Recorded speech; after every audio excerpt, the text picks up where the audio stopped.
What's going on, you guys? This is your boy RBG, aka the Random Black Gamer, bringing you another update on Marvel's Wolverine. And it feels like it's been forever since I've given you guys any kind of update in regards to this title, which I honestly feel like I owe you guys an apology for. I know a lot of you were fans of my content in regards to Marvel's Spider-Man and Marvel's Wolverine, but after noticing the massive influx of content creators providing updates for these particular titles, I didn't feel like you guys needed me anymore in that regard. But since there's still a handful of you guys who desire that kind of content from me, I'm gonna bring it to you today. But before we do that, I gotta ask you guys to do me the biggest favor and like this video. Yeah, I know it's a bit annoying getting this request at the very beginning of the video before you watch it in its entirety, but YouTube's algorithm encourages it. So if you rock with your boy and you know I'm gonna bring you that awesome content like I did in the past, then like this video. And if by any chance you found yourself not liking this video, then feel free to retract that like and give it a dislike. Just rate the video. But yeah, guys, I know it's been a long time since I've given you guys any updates, but at the same time we haven't gotten any official updates from the source, that being PlayStation and Insomniac Games. For the longest time it felt like they were moving full speed ahead with a proper roadmap of all the things that we can expect from them. Back in 2023, Marvel Spider-Man 2 released to generally positive reviews, with fans assuming that we would have a similar rollout to DLC like we did with the previous installment, which we had good reasons to believe considering the fact that they had already set up some good story beats with the side missions, which alluded to a Carnage DLC. But after a year of the game being released, we found out that DLC was being scrapped for whatever reason. And the disappointment just didn't stop there. We also found out that we were supposed to be getting a Venom game, and apparently Carnage's DLC was going to segue into that title. That whole side mission revolving around Cletus Cassidy and his cult, The Flame, was very compelling, and you could tell that they were putting a lot of time and attention into segueing into something epic. Chad Dorick, who was not only the voice actor and motion capture provider, but also the model for Cletus Cassidy, did a phenomenal job with how he portrayed this version of the character, and you can tell that he's amped to get back into the role because he's been active just talking about it. And since we're on the topic of actors, I have to talk about the late Tony Todd, who voiced the character of Venom, because if you guys remember, after the game released, he mentioned that 90% of his voice dialogue was cut from the title, and this would be confirmed after the PC version of Spider-Man came out, and data mines showed that they did have a lot of content revolving around Venom and the symbiote family, and it would have adapted the separation anxiety storyline from the 1994 Venom comics. And while those things never really manifested into the actual games, I don't think they'll necessarily go to waste, because I have a nagging suspicion that Insomniac Games is going to repurpose them for their solo Venom game somewhere down the line. I wouldn't even be surprised if all of Tony Todd's cut recordings makes it over to the game, since Marvel's Venom is said to be on the same length of that as Marvel Spider-Man Miles Morales. But the project could potentially be as long as Marvel Spider-Man 1 and 2 if they decide to include the cut content that we were going to get for Carnage for the Spider-Man 2 game. It all boils down to what they want to do with this particular game, since it's going to segue into Marvel Spider-Man 3. And while there hasn't really been any announcements on when we could potentially get our hands on this game, I don't think it's going to be that far away. I feel like we could be getting this in the very near future, because you have to keep in mind that when it comes to the Spider-Man universe at large and all of its Spidey related characters, Insomniac Games has a solid foundation laid out. This is something that they've already established with Marvel Spider-Man 1, and they were able to piggyback off of with Marvel Spider-Man Miles Morales, not to mention that they seem to have mastered how the symbiote works with the gameplay mechanics in Marvel Spider-Man 2, so I'm thinking that a video game featuring the Lethal Protector is right over the horizon. But with that said, we gotta talk about the main topic,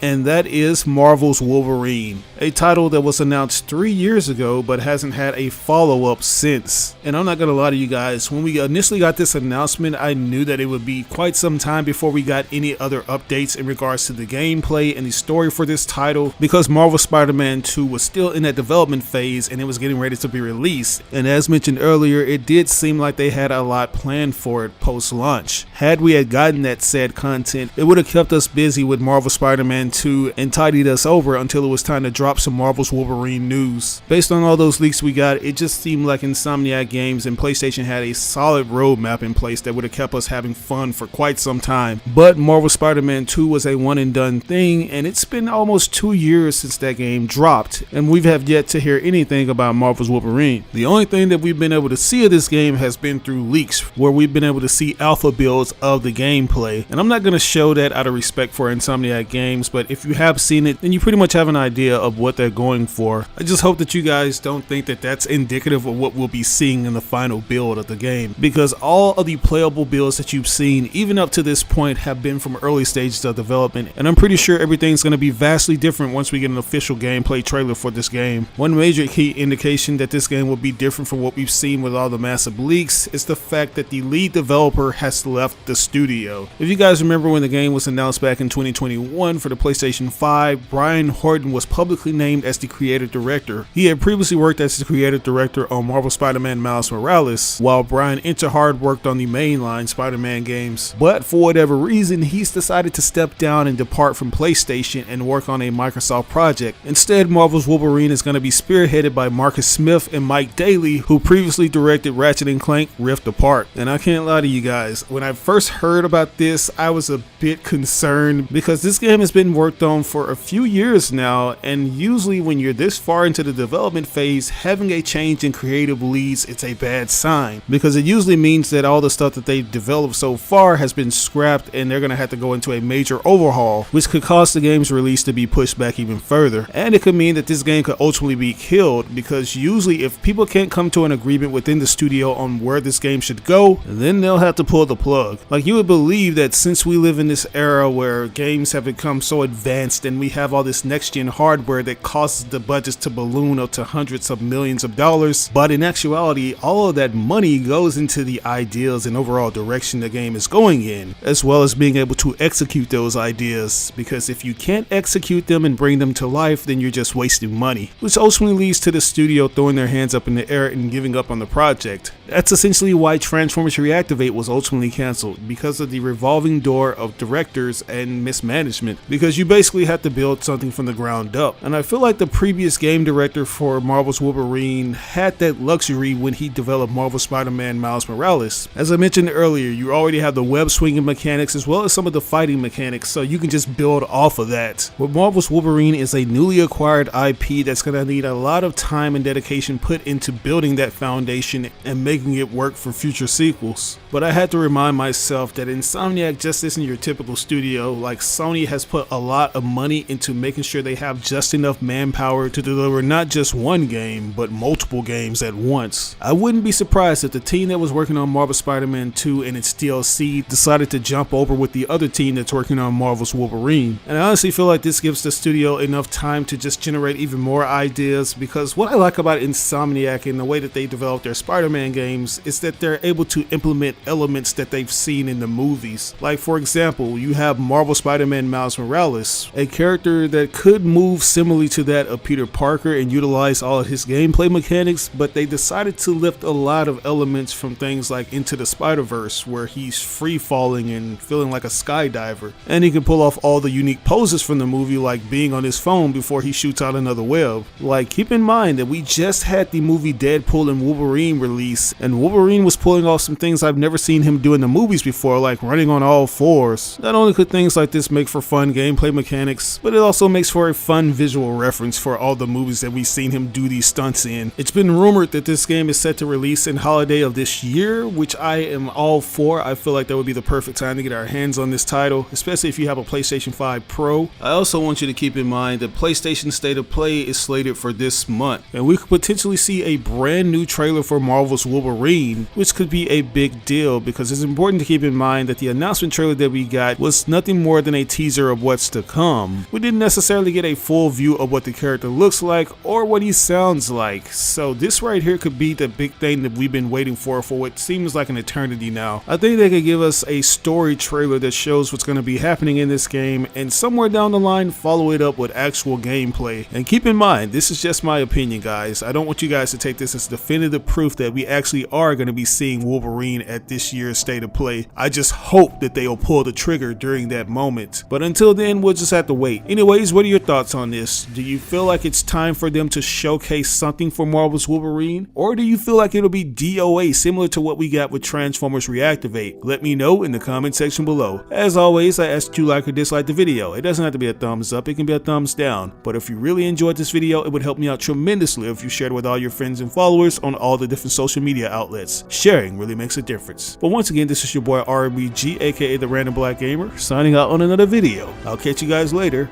Peace out.